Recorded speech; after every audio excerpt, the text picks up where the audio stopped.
Welcome to simply Shenba. இன்றைக்கி வந்து நம்ம பனங்கிழங்குல புட்டு எப்படி செய்யலாங்கிறத பார்க்க போகிறோங்க.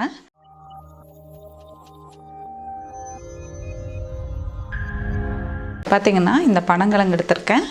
இதை வந்து நம்ம தோலை வந்து மேலே இருக்கிறத உரிச்சு எடுத்துடலாம். இப்படி உரிச்சிங்கனாலே கையிலேயே வந்துடும். இந்த பின்னாடி இருக்கிறத நம்ம கொஞ்சம் கட் பண்ணிக்கலாம். கட் பண்ணிவிட்டு இதை வந்து இப்படியே முழுசாகவும் வேக வைக்கலாம். உங்களுக்கு குக்கர் வந்து கொஞ்சம் பெருசாக இருந்ததுன்னா நீங்கள் முழுசாகவே போட்டு வேக வச்சுக்கலாம். சின்ன குக்கராக இருந்ததுன்னா இதை வந்து ரெண்டாக கட் பண்ணிக்கோங்க. கட் பண்ணிவிட்டு இது எவ்வளோ போடுறீங்களோ கிழங்கு அது முழுகிற அளவுக்கு தண்ணி விட்டுட்டு அதுக்கப்புறம் பார்த்திங்கன்னா கொஞ்சம் ஒரு அரை ஸ்பூன் அளவுக்கு உப்பு போட்டு ஒரு 3 விசில் விட்டு வேக வச்சு எடுத்துக்கோங்க. நான் பார்த்திங்கன்னா கட் பண்ணி தான் வேக வச்சேன். இதில் வந்து பெருசாக இருக்கிறத மட்டும் நான் இப்போது எடுத்து வச்சுருக்கேன். இதில் பார்த்திங்கன்னா மேலே வந்து இந்த நார் இருக்கும். இதை வந்து நம்ம கத்தியில் வந்து இப்படி பண்ணி எடுத்தாலே நமக்கு வந்துடும். பார்த்திங்களா, சுற்றி எல்லா பக்கமும் அதை எடுத்துக்கலாம்.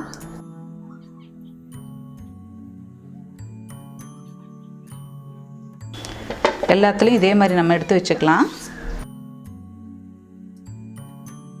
இப்போ எல்லாத்துலேயுமே பார்த்திங்கன்னா மேலே இருந்த நாரை வந்து நம்ம எடுத்துட்டோம். இப்போ இதை பார்த்திங்கன்னா நம்ம ரெண்டாக கட் பண்ணலாம். இப்போ கட் பண்ணும்போது நமக்கு நடுவில் பார்த்திங்கன்னா இந்த குச்சி மாதிரி இருக்கும், நீளமாக இருக்கும். இதை வந்து எடுத்துடலாம். எல்லாத்துலேயுமே இதே மாதிரி கட் பண்ணி எடுத்துடலாம். நம்ம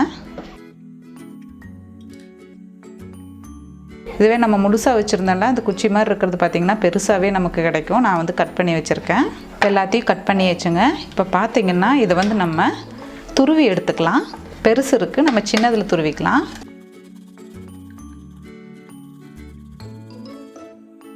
நம்ம பார்த்திங்கன்னா நார் வந்து மேக்ஸிமம் எடுத்துட்டோம். இருந்தாலும் அந்த குட்டி குட்டி நார் வந்து துருவும் போது நமக்கு இப்படி வரும்.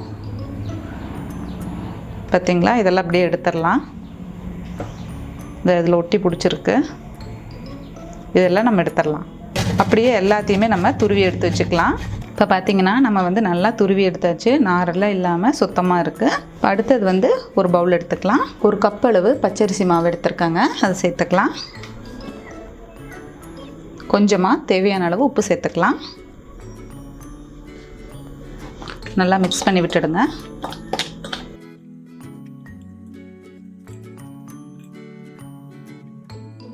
இதுக்கப்புறம் பார்த்திங்கன்னா கொஞ்சம் கொஞ்சமாக தண்ணி விட்டு புட்டுக்கு பிணைவோம் இல்லையா, அந்த மாதிரி பிணைஞ்சு எடுத்துக்கலாம்.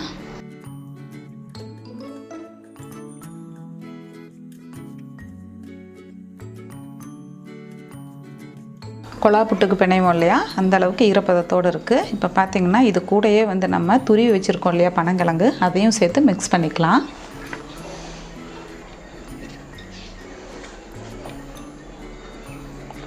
நல்லா கலந்து விட்டுடுங்க.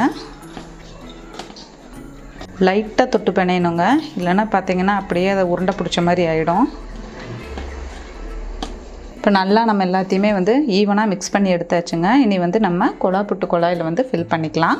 ஃபஸ்ட்டு பார்த்திங்கன்னா கொஞ்சம் தேங்காய் ஃபில் பண்ணிக்கலாம்.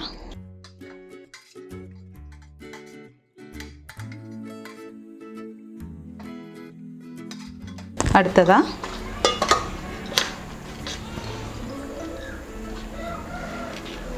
இதையும் ஃபில் பண்ணிக்கலாம்.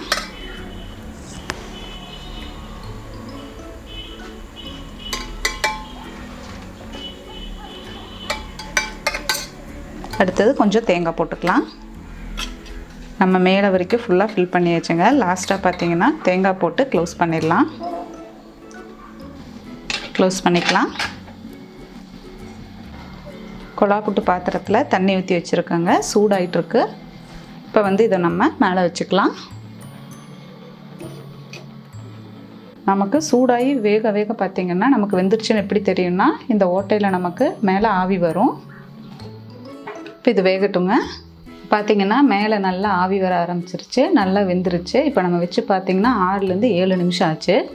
இது பார்த்திங்கன்னா ஃபஸ்ட்டு தண்ணி சூடாகி கொதிக்க ஆரம்பித்ததும் வந்து அடுப்பை வந்து லோ ஃப்ளேமில் வச்சுக்கோங்க. இப்போ வந்து வெந்துருச்சு, நல்லா மணமும் வருது. நம்ம எடுத்துக்கலாம்.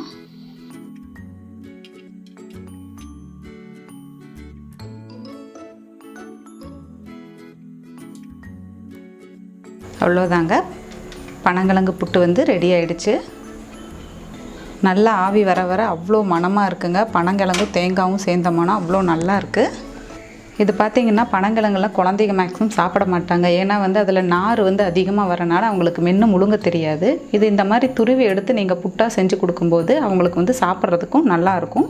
இதை நீங்கள் இப்படியேவும் சாப்பிட கொடுக்கலாம். அப்படி இல்லைன்னா இதில் அவங்களுக்கு தேவையான குழம்பு ஏதாவது உங்களுக்கு பிடிச்ச மாதிரி செஞ்சு கொடுக்கலாம். இது ஆவியில் வேக வைக்கிறனால இதோட சத்து முழுமையாக அப்படியே தாங்க இருக்கும்.